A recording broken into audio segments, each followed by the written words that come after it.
Ahoy, mateys, and welcome to another episode of Shore Leave, where these two sailors are taking a chance to kick back, absorb the local color, and talk about some anime and some Japan-related topics. I'm your host, Caliban. I'm your co-host, Mikan Hana. And we're here to slake up your thirst for more Japan-related topics. What? I will never run out of words that rhyme with make. I never will. I have no idea what that says. What? This is our running bit. Yeah, I know, but like... To slake? I'm thirsty. Oh.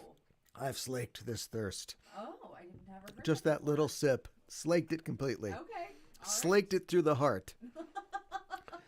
Welcome to the people watching on Twitch and on YouTube. Thanks for joining us for this ongoing experiment. We are streaming our live Shore Leave episodes, and we'll be watching the chat throughout the show. So sound off. If you haven't yet, why not take this chance to subscribe to us here on Twitch? Hit the heart icon, hit the bell icon, so that you get notified when we are live and broadcasting. Yeah, it's under us here somewhere, down there. Somewhere. Not under her, under me, probably. Same thing goes for YouTube. Please give us a sub on YouTube. And if you haven't yet, it really does help with our engagement. And when you get a chance, check out our About page here on Twitch or our channel page on YouTube, because we've got donation links too. If you want to send us a tip on Twitch or a super chat on YouTube, that would be so amazing. Thank you very much. And you know what's so amazing? What is so amazing? Farming games. Yeah. You are a brand new convert to farming games, Wow. and really the piece de la resistance of farming games, Stardew Valley. I've been playing a lot of Stardew Valley. The fishing part is still like, I really don't get it. Like, I get it, but it took me a really long time to get it, and I have not been successful on my own. Yeah. As of yet. I feel like it's really tricky. I don't know. I heard you the other day because you were fishing near a bridge, and then there were townspeople were walking by, and you're like, "Oh, this is, I'm just fishing here." Yeah, it was really embarrassing, and there were like a bunch of other people who had come by before and also see me like failing to fish. Seriously, there were like at least 4 people who walked by. Have you ever tried to? Because apparently the secret, I've played it a little bit, but I haven't really played it a lot. And apparently the secret to the game is that it's like secretly horny. Like, apparently you can hook up with anybody in town. That's one of the things that you are trying to do in the game. I had no idea. I mean, you don't have to, but wow, everybody is romanceable. I did not know that. Except the child. Well, sure. I haven't had anybody try to romance me yet. Every time I run... I don't think they're going to come out. You have to go after them. Oh, okay. Yeah. Every time I run into Pierre, he's like, how's the farming going? Oh, Pierre. I hope... Oh. He's like the first guy who meets you, right? He's the older guy, and he's like, I really hope that your farm's doing okay. I really hate to see, it dry out. And you're like, dude, I'm watering my plants every day. What are you talking about? So you think shade. that he was like shading you? Yes. Kind of subtly. Yeah. Yeah. Like, you're not doing enough. I do have to say, like, when you start out the game, they give you some seeds, but it's like, gosh, now I can't remember what it is. 4 now, the very first thing. It's not potatoes. You get those later. Right. I forget what it is. Maybe peas. No, it's not peas. I can't remember. But whatever it is, you get like 8 seeds. So you get to grow 8 plants. Sure. Then you go to the store in town, and I'm not talking about JoJo Mart, okay, but actual like general store. Right. And you're like, oh, potatoes. I would love to grow potatoes. So you can click buy potatoes for like 200, gold coins or whatever. Right. You get home, 1 potato seed. It's like, why? Mm-hmm. Well, look, they're selling you something that makes more of itself, right? I guess. So you can plant more potatoes, or I think you get potato seeds, which doesn't make any sense. You get potato seeds. Yeah, well, whatever. So, yeah. That's, hey, look, this is the life of a farmer, and that's your life now. So I guess so. I just wasn't expecting it to be. And there's a wizard in town who I have met once. Yeah. So that's interesting. Yeah, from what you have told me, there is a lot of stuff that you have not experienced yet. So yes. Hopefully that'll be coming up soon for you. Yeah, hopefully. Give me your responses. Speaking of responses, we have some responses from our Spotify listeners. Okay. Every episode, we have a Spotify page that connected to our episode where you can go. There's a Q&A, and you can tell us what you thought about the episode. Mm-hmm. And we tend to like to share those on the air. Yes. For our 2 episodes ago, episode 151, True Power Explodes, Ami's Melody of the Heart, we got a comment from listener Bryant. Bryant said, the animation in the episode is just wonderful. I do think that the animation is great. And there's a lot going on in that episode. Mm-hmm. We're inside computers and cyberspace. Yes, that was kind of cool. We've got charcoal drawings that are turning into like real life vistas, and that's so true. A much bigger challenge than the typical 10-band bookstores over here. Yeah, right. Fruit Parlor Crown is over there. Right. Yeah, a lot of good work on that. So thanks for that comment. And from our last episode 152, Flames of Passion, Mars's Raging Super Attack. Yes. We had a comment from listener Black Star Raven, who I believe was on our Discord as well, yes, talking about his experiences. They say, I always spent summers in Japan with my paternal grandfather, who was himself a Shinto priest. He's watched Sailor Moon, mostly because of me, and his stance on Ray's grandfather, terrible, but funny. Yeah, I would concur with that. Like, he is terrible, but it is kind of funny. Look, Grandpa's Grandpa, okay? Grandpa's an interesting guy. Yeah, I don't like the trope of the old lech in anime. It's not going anywhere. I know. I know. It's with us for good. There's one in Ranma 1/2 too, and I really don't like him. But yes. What about anime that came out in 2023? Do you think that we're still seeing that? That's a good question. I don't know. Just I guess a little spoiler. Grandpa and Crystal, totally fine. Not a lech. That is a spoiler. Yeah. Well. All right. Well, then that answers my question. Yeah. It is it's a trope that we're moving beyond. Let's say. Yes. Well, maybe that's for the best. I think it is. Thanks for your comment, Black Star. And remember, listeners, if you want to let us know what you thought of our latest episode, head over to Spotify and answer our Q&A for the episode, and we'll read your response on the air. Mm-hmm. Say, did you hear the news? What? Oh, the news. The Sailor Moon Cosmos films are coming to Blu-ray and DVD in Japan on December 20th. Yes, I had heard that, actually. They were released on regular and limited edition DVD and Blu-rays. Mm-hmm. And the funny thing is of course, they're just in Japanese, no English subtitles. Right. So good luck with that. Mm-hmm. And they will play on your... If you've got a Blu-ray, I think they're international. Yes. If you have a DVD player, they might not play on your American DVD. Don't think if you they are will. in America, that's region 1. Yeah, I don't think they will. Yeah. So the single disc DVD and the Blu-ray, which cost the same amount of money, which is like, okay. They're both $69 US. Okay. There's a 4-disc set, which is $110 US, and it comes with another disc with special features, like a music video, and I think CDs with music from the films as well. Okay. Well, it's 2 separate films, so I'm wondering if they each have their own Blu-ray or if they are separate. It's a Blu-ray. Blu-rays. I'm sure you can put them both on one. I suppose you could. Yeah. Yeah, okay. A box set. 1 disc.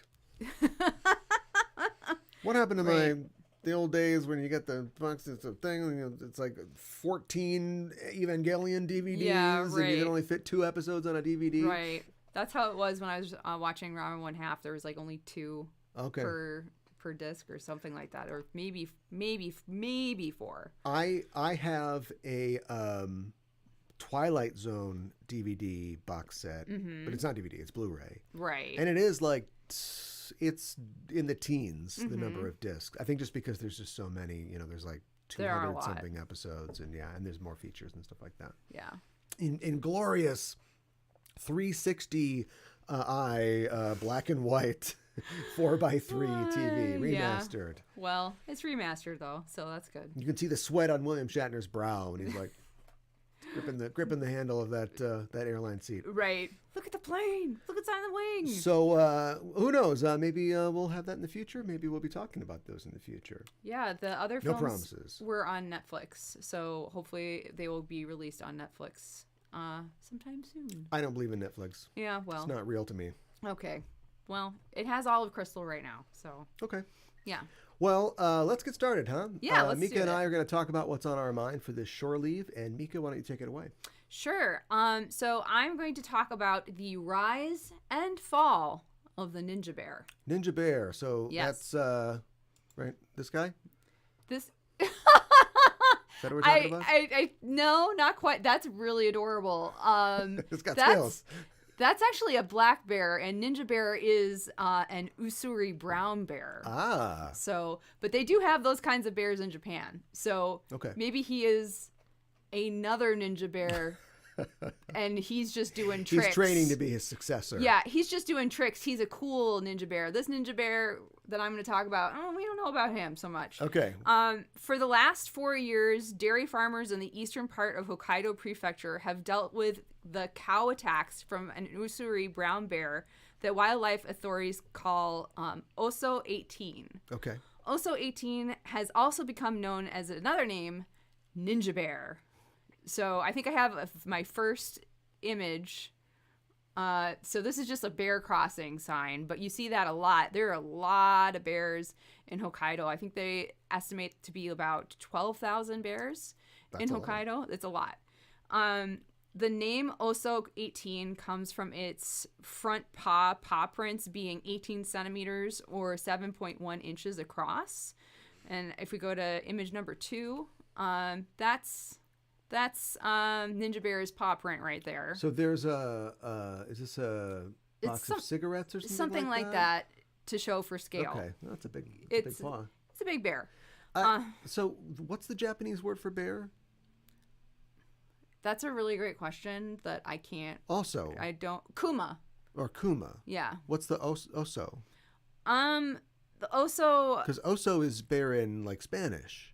I don't know what the oso is. All right, don't worry about it. But it has to do with its paw print. It's not a Spanish researcher, is it? What? He's like, nobody speaks Spanish around here. Look for the bear. That would be funny. The Ninja Bear is not only really good at not being detected, but also kills a lot of the cows very late at night, which has helped get him. It's under the cover of darkness. So he's found out, like, he's got a scheme here. He does. It is get these cows when Yes. nobody's looking. Right. And they can't get away. Right. They're cows. Exactly. Okay. Based on DNA samples from fur and droppings, paw prints, and method of Be a attack. bear forensic scientist. They have been working on this for the past 4 years.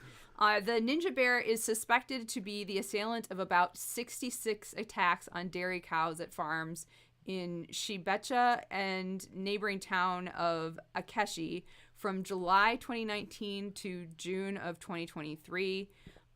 This resulted in 32 animal deaths. So if we Wow. go to image number 3 now. He's got like a 50% success rate. Yeah, that is like the best photo we have of Ninja Last Bear. known photo. Yeah. So, but it is interesting. So 66 attacks, but 32 animal deaths. So he's attacked more, like almost 50% of those that he's attacked didn't die, Right. but they were injured, Right. obviously. Well, you miss 100% of the cows that you don't attack. That's right. The ninja bear is larger than most bears in Japan. It is estimated that the ninja bear weighs around 300 kilograms or 661 pounds. That is a very large bear. It's not small. Yeah. The number of bear attacks in a small area of Hokkaido is extremely high, according to Masami Yamanaka, director of Hokkaido's Shiratoko Brown Bear Association. Yeah. What? In an average year, the rest of Hokkaido sees only about a dozen bear attacks, he says. And if we go to image 4 now, this is to show you like the bear attacks in Hokkaido. And this might actually just all be ninja bear like attacks that he's done over the past 4 years. You know, the courts will pin it all on him. Yeah, of course. That's an amazing range. Yeah. For a bear. Yeah. Because we don't unfortunately have like a mile, scale here, but That's you true. can just tell from the shape of the blocks and like this is an entire city. Yes. Here's some more, and so he's going all up in here. He's going all over the place. He's been over here. That's wow. Yeah. Does he have a Segway or something? Yeah, I know. Ninja bear will travel. I don't know. So the ninja bear is unusual in the way that it eats these cows. Yamanaka says that I know. Yamanaka says that ordinarily a bear that makes a kill bigger than it can eat in one sitting, which you can't eat a cow in one sitting. Right. The bear will stay in the area until it gets hungry again. Okay. However, the ninja bear frequently eats just part of its kill, then goes back into the forest. It will reappear, still undetected, somewhere else in the two-town area for its next kill. So it'll kill a cow, eat until its heart content, right, and then leave and forget it ever killed that cow. So if we go to image 5 now, this is another brown bear. I just want folks to kind of get an idea of who we're talking about. Our culprit. No, this is not our culprit. So don't profile bears. That's right. It is also suspected that the ninja bear is skilled at walking into rivers so as not to leave tracks. Huh. Ninja bear is really freaking clever. Ninja bear vanish. Yeah. In an attack that happened in July 2022, the ninja bear actually dug a hole in the dirt so it could go underneath the electrified fence. Wow. Yeah, I think that's pretty dang smart. Like bears aren't, the dumbest creatures, but they're not really known for a lot of intelligence, right? They're kind of brute force tools, Yes. They'll just bust into a cooler or something like that. Yeah. Or forget that they ate a cow. Oh man, did I get high and eat that cow? I thought I had a cow. Maybe I just dreamed that. But that's like he got shocked. Yeah, before, probably. And now he's like, what if we went under this thing? That's interesting. I can't go over it, but I can go under it. Not going over.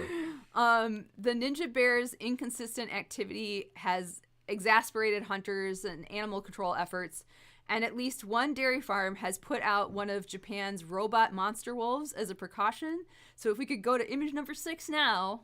Oh my God. This is what we're talking about. Oh my God. Yes. Why red eyes? Well, that's part of it. But a bear's not like, wait a minute, that wolf doesn't have red eyes. I'm fine. Oh my God, it's got red eyes. Scare him, It's made by Hokkaido Machine Parts Manufacturing Company, Ota Seiki, and the monster wolf is a robotic wildlife deterrent. So you can get this for other wildlife. RWD, yeah. But the monster wolf utilizes infrared sensors that notice when an animal comes close. And once the sensor is triggered, the head moves back and forth. I'm triggered. I know. And the LED eyes light up bright red. Yep. And at the same time, the speakers play a loud noise to deter animals from getting close. So if we go to Get out of here, bear. image 7 now, You is get out of here. That's Oh my another God. picture of it. Wild wolf, you could do anything. I don't know. They just wanted to scare. It could just be a person. It could be. Because presumably, I mean, if I see that, I'm going the other way. It doesn't matter. But I'm not a bear. And presumably a bear would, we've talked about whether they're smart or not. Right. A bear would, because of its other senses, know if it was, say, just a scarecrow or a regular person, right? You would think. So, but he sees is the red eyes and the cherries on the bottom there. Is that like the extra push to just like, I don't know if this wolf is real, but I can't go back to jail. So he runs off. I guess so. Yes. Wow. Well, and not only that, the noises that the wolf monster makes, they have a whole like a bunch of different ones just in case like. Well, I don't know. Maybe this bear heard the same noise and now it knows what it is, so it's not scared anymore. Now we're gonna do a slightly different noise. Okay. So, what kind of music do bears hate? that's a really good question. What is that like? Something that chafes. Yeah. I don't know. Wasn't there like The Jungle Book? Because they're like, you're just making fun of me at this point. Yeah, You're just right. making fun of me. Wasn't there like, was it Brother Bear or something like that? There's some A Disney movie? Yeah, Disney movie. Oh, that's the worst. Why did they make a bad movie about us? Yeah, right. Terrible. I'm out of here. You live, cows. Yes, but unfortunately, all good things have to come to an end. No. And it has been confirmed that Ninja Bear was killed last month. Oh, no. And not only that, he's been eaten. What? Yes. So By cows? No, by people. Okay. Oh, okay. In spite of numerous traps and hunting sessions, the Ninja Bear evaded capture and almost entirely evaded identification for years. It's unclear what was learned behavior and what was just the Ninja Bear's instincts. We don't know how the Ninja Bear works. Where did he get his training? Yeah. So Tell me who's your master. So was it with him being eaten? Was that revenge, or was that just we're not letting this go to waste? I think it's just what they do. Little bear sashimi. Yeah, we'll talk about it. But it seemed to know how to avoid traps and was seen via security camera about once a year. And it, of course, it attacked at night.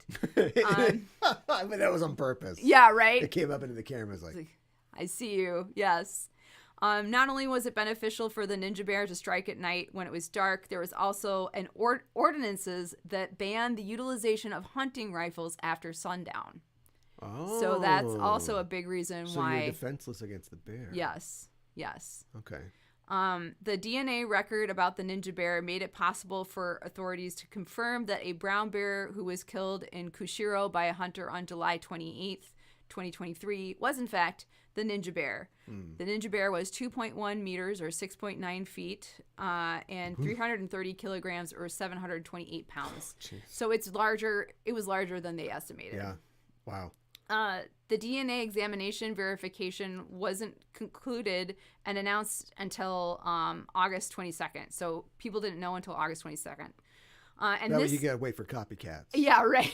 Make sure you got the real We one. got to let everybody know this is the real deal. This led to a retroactive surprise to patrons who'd recently eaten at Amakara Kumakar, a fancy restaurant in Tokyo's Ningyo-cho neighborhood that specializes in wild game. What? So they knew they were eating bear. They didn't know they were eating Ninja Bear. That's the surprise. Now there's a rash of unexplained attacks on cows. Sneaking around at night stealthily. The legend continues. Yes. Upon the disclosure of the Ninja Bear DNA results, Amakara Kumakara confirmed that the bear meat that they had served yakiniku style on the week of August 14th was in fact Ninja Bear meat. And Amakara Kumakara also said that all of the cuts of Ninja Bear that were usable as yakiniku have already been sold and eaten. Yeah, don't come at us for bear meat. Right. However, it planned to offer the remaining Ninja Bear meat as kamui ohau, traditional Hokkaido bear meat hot pot stew, starting in September. So, What do you think bear tastes like? It's gonna be tough. It's got to be pretty gamey, right? Well, and plus they eat everything. Yes. I mean, I guess if they're just eating cows, but even then, like you don't like you want to eat an herbivore, eat a predator. All they do is eat meat all day. Yeah. It's like a person. You don't want to eat a person. Right. It'd be gross. I think it's just For like a lot of reasons. Yeah. Well, of course. Not just culinary ones. Right. I think it's just like if a bear gets hunted or killed or whatever, then you sell the meat to be eaten. You know, it's not like if you found a bear dead in the wilderness, you wouldn't be like, oh, now let's sell its meat, because you don't know how long that bear's been dead. You don't know what happened to it. That sort of thing. Yeah, carrion. Yeah, right. But I think that they just don't discriminate about that, and they're like, also like, we've got so many bears up here. It used to be alive. Yeah. Now it's in my mouth.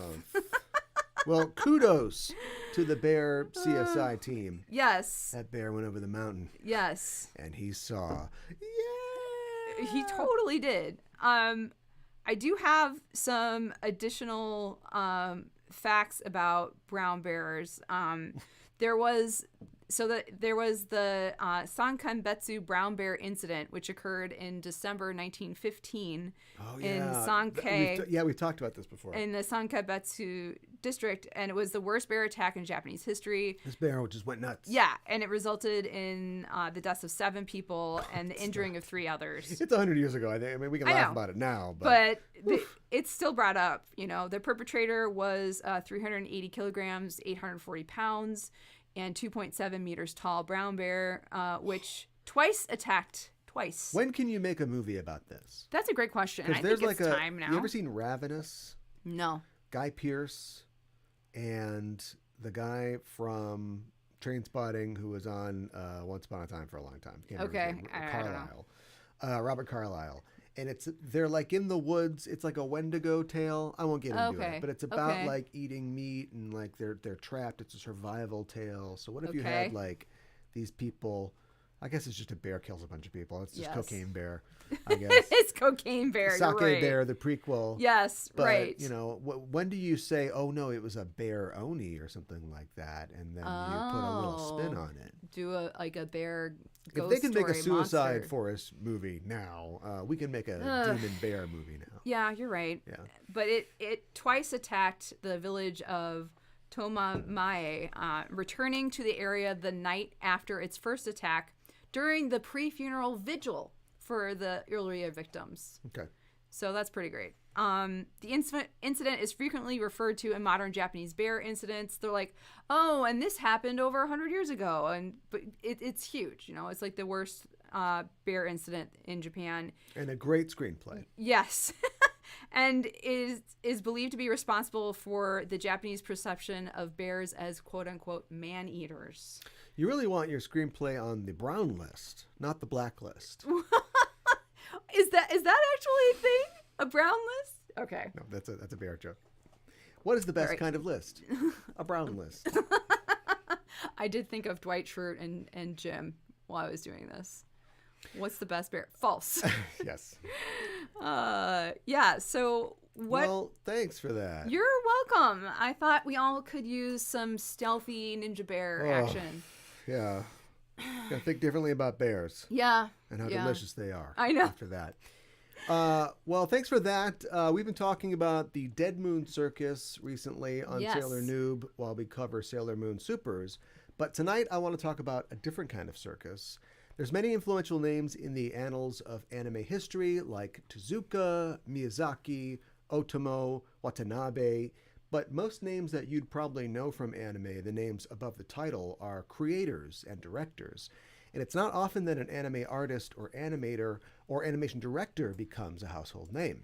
Few animators have risen from obscurity to dazzle anime fans and influence and inspire young animators like Ichiro Itano. Itano was born in 1959 in Yokohama, Kanagawa Prefecture, and from a young age he loved sci-fi and manga.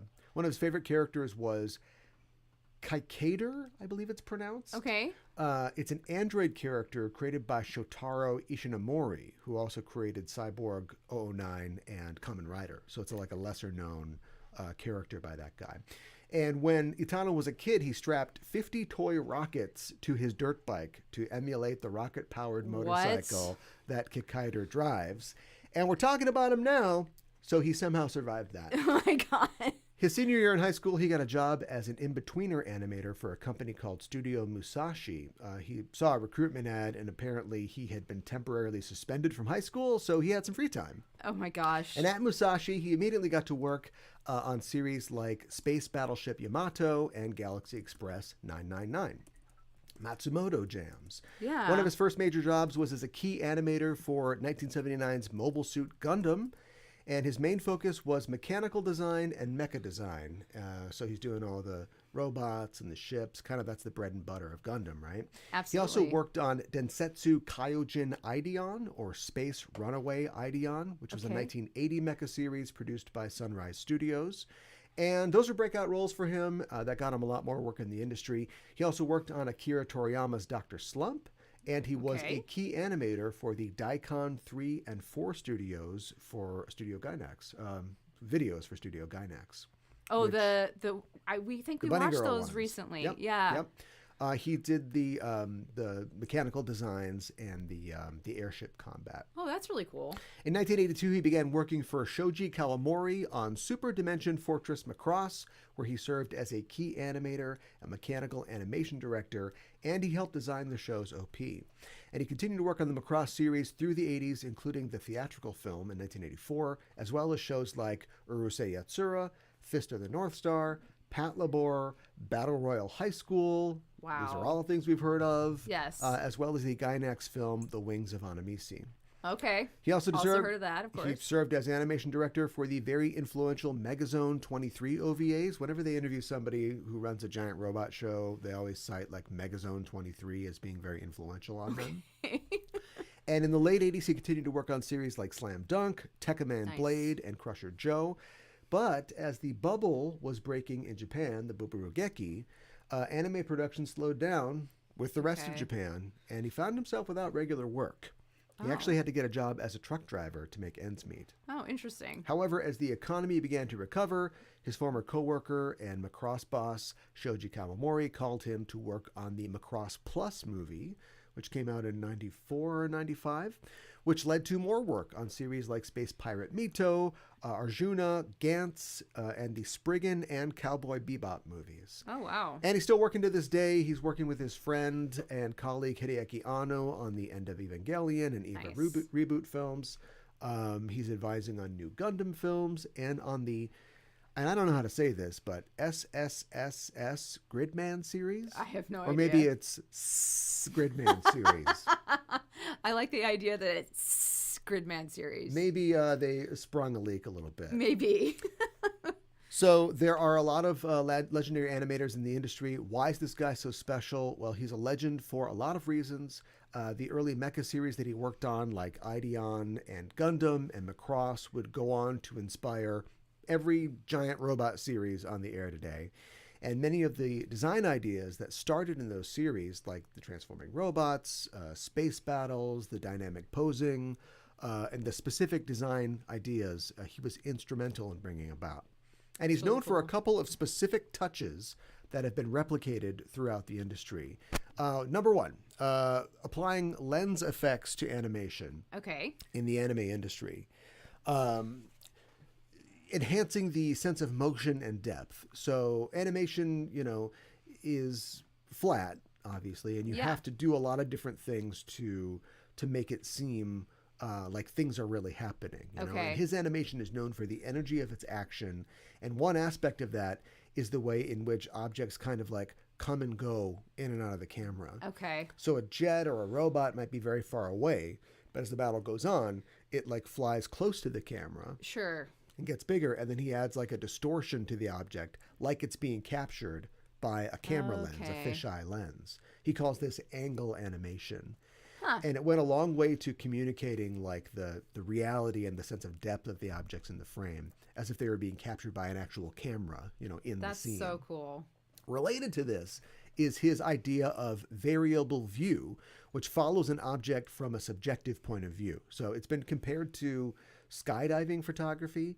The idea that, if you are skydiving and you are taking a picture of somebody else skydiving, you're not going to necessarily have them in frame. They'll be very small and far away, and the camera kind of finds them, and then you can zoom in on them. And it's not always the center of the composition or locked into the shot. And you see this a lot now in good CGI scenes in live action movies and TV. It's a signature of the space series or the space scenes in Battlestar Galactica, the reboot. Oh, nice. A lot of times you'll see, the ship, and you'll see a Viper going, and then the camera kind of like zooms in, and then it's sort of like a little bit of shaky as we follow that Viper or that ship away. Sure. There's a lot of anime influence in Battlestar Galactica, the reboot. That's really interesting. I never wonder really if thought Ronald about D. that. Moore knows that. Do you think? That he must. Is he an anime he fan?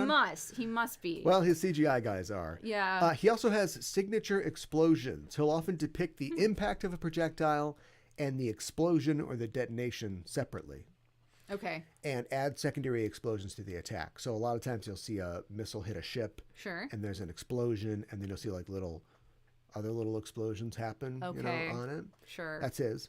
And he's also known for sometimes very stark and graphic explicit shots, like heads being blown off, Oh my or God. being crushed, or something blood splattering. A lot of the graphic work that he put into shows like Gundam and Macross didn't actually make it across the pond It was too much. because of censors. Yeah, Okay. so we didn't see that in like American versions of Gundam and things like That's that. interesting. That's really cool that he's came up with a lot of these techniques that were maybe already being used with like a video camera, or would then be adapted to be used with a video camera, but he's using it with animation. Yeah. That's like big brain thinking, And it fits well with the fights, and because it feels like war photography, or it feels like you're Sure. capturing something. Yeah. When you watch Modern Family, you don't even question the fact that there is a documentary crew with Right. this family, and then they talk to the camera, but they never Right. talk about when's this documentary coming out. Like, it never happens. In fact, in the last season of The Office, they made it a Yes. little more explicit that, this is a documentary, because they ran out of ideas. But They did. and so when you watch an anime and it's like, Tenchi, what are you doing? Oh, I just shot reverse shot. Right. You don't think about where the camera is. But in these battle scenes, you're thinking, I'm kind of the camera somehow. Yeah, exactly. They're making a documentary of this Gundam war. I don't know. Side question: did you hear that they're going to relaunch The Office? They're going to redo it. I don't want to. I don't care. If it's an anime, I'm in. Okay, fair. There's one technique, though, Yeah. that defines Itano's work more than anything else, and that is the Itano Circus, Yes. a.k.a. the Macross Missile Massacre, Oh my gosh. a.k.a. shooting 1,000,000 missiles at your opponent. So let's go back quickly to Android Kikaider and that stunt that he pulled on his bike when he was a kid. Yes. In trying to emulate his favorite tokusatsu show, he realized that the chase itself, that is, riding around on your bike with your friends while Roman candles are exploding everywhere, Yeah. was more exciting than the actual impact or the attack on the target. Okay. So Itano's use of the circus is defined by multiple missiles or projectiles being fired at a target. Okay. And they all have smoke trails that crisscross over the screen. Sure. And that's called NATO missiles for some Oh, reason. I think I might have a slight guess as to why. I could be very wrong. Is but it because the beans like stretch and They're they leave the stringy. stuff, the strings they're behind? stringy? Yeah. I think that's what it is. I think so too. And That's so, gross. and the target of the missiles is dodging wildly to avoid the missiles. And he's thought about this. Apparently, there are different characters of missiles. Okay. They're divided into honor student type, What? which is a missile that flies in a straight line to the target. Okay. The bright type, which predicts the target's mobility and tries to get ahead of it, right? Okay. The inferior grade type, which just flies in a zigzag Sure. pattern to be conspicuous. And that's it. And so Okay. it's not just the sheer volume of the missiles that's important. That's cool. But according to Itano, he says the orbit is the most important part of the circus, Wow. meaning that the scene itself is inherently dynamic when you combine all the missiles, the smoke trails, the moving target, and all the techniques that I mentioned before. That's Camera really techniques. interesting. If you got a stationary target and you got a robot and he shoots the missiles, boom, it's boring, right? Yes. But Yes. seeing the target move in and out, seeing the background, the other combatants and elements whiz by, seeing the perspective change and flip, this adds up to an exciting scene. Yeah, that's very true. And it's got to be murder on the animators because it's easy to go, Tenji, I'm mad. What are you talking about? Suddenly you got to do all this stuff. You must have a whole team working on each sequence. Each one is like a little set piece in itself. Yeah. Gundam has lived for decades off of this. And don't get me wrong, I mean, Yeah. I like Gundam, but Gundam loves doing this stuff. Oh, for sure. So I've actually got some examples of Oh. the Itano Circus in play. Okay, And cool. I've got them arranged to show what I see as the evolution of the technique through the years. Okay, very cool. Both under Itano's hand and the animators that he inspired. Okay. Itano himself was a devotee of Yoshinori Kanada, Okay. and Kanada worked on productions like Galaxy Express and Nausicaa, and Itano feels like his work, Itano's work, is using the best parts of technique that he learned from Kanada. Okay. Very And cool. Itano's work was coming out on VCR and home video, just as those technologies were becoming mainstream. So many Sure. young aspiring animators would pause and like frame by frame his scenes to try to absorb some of his technique. Yeah. So here's what we got for some of our circus scenes here. This is a very early scene. Okay. Like I said, Space Runaway was one of the first things that he worked on. And here we go. Okay. Let's watch it. Did I break it? No, it's fine. So you'll see, Yeah. Wow. hold on, Okay. I broke this by hitting the wrong button. You broke it? Okay, so anyway, you see that the missiles just kind of come out, Yes. and that's fine. They're kind of going straight at him, Yes. Wow. and you get that explosion, explosion. and you get like the extra little explosion bits Yes. coming out there. So that was very early. Later on, he worked on Macross. And again, it's kind of like, how many missiles can we fit into this thing? Shoot all the missiles. Shoot every missile right now. They're wiggling back and forth. And Oh my gosh. adding That was a extra huge explosions like that. explosion. Yeah. Now, that was the TV series. This is Super Dimension Fortress Macross Do You Remember Love, the movie, in which he was the animation director. Okay. And so now we're really turning it up. And you'll see what I mean by it. So the missiles go off Uh-huh. and fly, but you've got your subject here is flying up and around. There's clouds, there's cities in the background. Sure. You're seeing like there's little explosions. There's and so many everything. explosions happening all over. Now they start. Okay, send them all. Whoa, whoa, whoa, All of whoa, them. whoa. Send all the missiles. Every missile. Every single missile we've got. Oh my gosh. We got to get this person. Who won? Yeah. I think the missiles won. That's what I think. We all win. Yeah. So Macross Plus, if you don't know, was a movie in 1994, which is Okay. sort of like a side story, but it's kind of a revival of Macross. And he was the action choreographer. My God. So I know he worked on What a it. title. I'm sure he probably did like keyframe stuff, or maybe helped advise on the battles. But you start to see the evolution just in 10 years of what it is now. Now we're also studying the missiles themselves. This is on like a computer program. He's sensing Right. where they're coming from. Now he's just gonna fly through all the missiles. Got to put the missiles on a computer screen there. Oh my And gosh. he's just zipping through them all. Whoa. Whoa. Why do I feel like I'm going through the cables of the internet like they like to do in the 80s? Right. Are these cyber missiles? Yes. Oh my gosh. Ah. Wow. Wow. What? Yeah, this is I mean, it's missile storytelling is what it is. It's anime Top Gun, really. Yeah, really. And so you get like the midair transformation, and then you see like the jet starts big in the front, but then it launches the missiles and it sort of pulls away, and then we're following the missiles. So, That's really cool. yeah, Macross Plus is a really good movie. Of course, End of Evangelion. Yes. So this is actually key animation by Yasushi Muraki, who we'll talk about in a little bit. He's one of the Okay. kind of disciples of this guy. But Okay. here's an example of the circus in Evangelion. And then we cut right to the live-action Cutie Honey film. This is live action. Wow. What? Directed by Hideaki Anno, who is another disciple. We'll talk about Oh that my in a little bit gosh. too.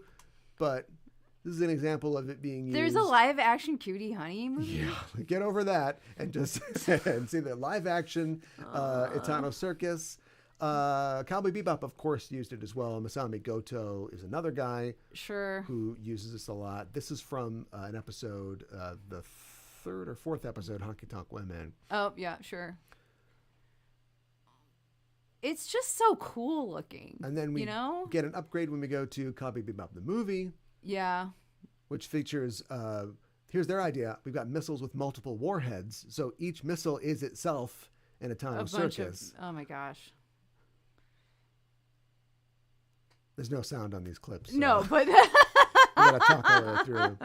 No sound. We're just in awe. Itano did work on this specifically as a key animator. Yeah. And I'm assuming mechanical designer as well. Our next clip is Eureka 7. Now, let me set this up. Okay. So, Yasushi Muraki is billed as a special skill director. I have no idea what that means. What does that mean? But I know that I have special skills. He was very influential. I think he was basically like the art director, although, like I said, I didn't see him billed as that. Okay. Eureka 7, I've never heard of it, but it's about surfing robots. So as far there might be surfing in the show itself, but for some reason there are transforming robots that surf. Okay. And so you are seeing everything that I mentioned before. You've got fast missiles, slow missiles, they're shooting them. Yes. Character starting off very close to the camera, then it's going far away, getting small. Yeah. It's looping in the air. The entire field is sort of turning around. And as far as I can tell, this is a series, and then there was a movie or two, and then they rebooted it with a movie. As far as I can tell, this is all that happens in the show. It's just the a bunch of this? And then it's just this for half an hour? I don't know. There is so much of this. Wow. I got a lot of these scenes from a YouTube compilation video called It's the Circus. So if you want to watch the whole thing, just go to YouTube, search for It's the Circus. But It's the Circus. most of it was Eureka 7 footage. It just goes on and on and on. Lasers is another great example too. Okay. Lasers can also be Itano Circus attacks. So these two kids just fly this plane that turns into a robot and then starts surfing, brah. That's so strange. You would think that a robot wouldn't like the water because it would rust. You must have like rust resistance or something. They're air surfing. Oh, they're surfing. They're on his little surfboard. Look. Okay, I'm sorry. I was thinking way too literally. You can see it, okay, right? Yeah, I can. I am a little nearsighted though, so I'm gonna. Now they're fighting octopuses. Okay, I see the board. Who's winning? Who's losing? Yeah, I don't know. I don't know. This is new stuff. This is just everything that we're seeing here. Okay. And so when you do this, I mean, I don't know exactly how cell animation works, but you can't just have like a background like Scooby-Doo and then you've got, the characters in front. No. Everything has to move. The mountains, the sky, the clouds, the buildings below. Wow. They're cheating now because it's just all black. Yeah, all black. So it's just really, really intensive. Here are some examples of some live action use of the Itano Circus in tokusatsu shows. Okay. This is an Ultraman clip, obviously. Okay, I don't know which Ultraman, but there's two of them. Wow. And they're hitting the circus with swords, it looks like. Yeah, the creatures fighting, shooting lasers, and they're fighting against it. Oh, here's a circus. Now this is all CG as well. Like these techniques have propagated into CG animation. Okay, now, sure. and not just hand drawn stuff. Right. But it's interesting. Those same principles still apply. It's interesting because I feel like it's one of those things like I've seen so many times in so many different anime, and I don't really think too much about it. But it obviously would be a lot of work to animate that. Mm-hmm. So it's impressive. Well, according to Itano, only 3 other animators have fully mastered the Itano Circus in their own work. And those Itano has the crown, and who else? Those 3 are Hideaki Anno, okay, Masami Goto, and Yasushi Muraki. Okay, all of which we saw in the montage. I was going to say people we have heard of been discussing already in this. Oh and my gosh. Anno has cited Itano as his first master in animation. Oh, okay, that's So cool. when you see that picture of Miyazaki with the cigarette going like this, looking Yes. sad, it's because Anno said that. You look sad. Why would you say? I mean, okay, I guess that's true. You Yeah. know, he's working with a master, but Yeah. he's like, but there is another master. Yes. And it is Itano and his circus. Okay. Poor Miyazaki. Yeah. So Meraki, the other guy that we mentioned before, the Yeah. Eureka 7 guy, has taken this to another level Okay. because he said that he accepts that. Thank you. I do like your work, Right. but I want to do more with your work. I don't just want to copy you. Right. So he has used the techniques of Itano and the techniques of his other guy he considers his mentor, a guy named Masami Obari, who, different show, another legend, different show, to combine those to create the Meraki Circus. It's like, okay, well, Okay. you name it after yourself, Yeah. I suppose. Yeah, I guess. Do you think That's what your Itano master named it the did. Itano Circus? You can't give yourself a nickname. I think you. Somebody has to give you a nickname. I don't know. You're all He's- going to call me Ace now. Sure. He might have. He might have been like, "This is Itano Circus." He might have. What he hasn't. We'll talk about his personality in a little bit. He hasn't animated anything in a while, Okay. since Macross Plus actually. But Okay. he did act as an advisor on all these other projects, Sure. including Cowboy Bebop and whatnot. But he has influenced also many of the CG animators too, Sure. who produce similar action scenes in anime as well as in modern tokusatsu shows. And he basically, in 2011, he quit. Oh. He said, all the people I need to grow have already graduated, so I'm going to do what I like. I So mean, he does good what he on wants. you. Yeah. People who do what they want get suspended from high school in their senior year. What does he like to do? He's Yeah. an avid motorcyclist, Okay. probably due to his childhood Wow. hero, I was gonna Cicada. say. And he was apparently was influenced to retire after personally getting a wrist injury falling Oh. off his bike. Okay. Well, yeah. He would often ride his bike in between cars and trucks, saying that he was working on improving his dynamic vision for animation. Ow! And during the production of Megazone 23, he attached cameras to his bike for location scouting and reference Okay. photography in the Okay. Tokyo area. That's He- like an urban set series. He was ahead of his time. What are the cameras called that like you put on your bike or your hat GoPros. or whatever? Yeah, they're like GoPros. Yeah, Like- I don't know how big these cameras were. Yeah. Oh, good point. And he's got a black Honda with a skull and crossbones, just like Macross character Oh, Roy Fokker. wow. And speaking of Macross, the Itano Circus and the general look and style of the Macross series was said to have influenced the making of Top Gun in the mid-'80s. Is Tony Scott an anime fan? I don't know. Good question. But in the mid-'90s, Yes. when he was working on Macross Plus, he went to the U.S. with Kawamori, the director, to participate in a mock air battle with training jets. oh my gosh. During the battle, Oh no. he wanted to know what the extreme stress of G-forces felt like, and without telling the instructor, he jerked up on the control stick to go into a climb and ended up passing out.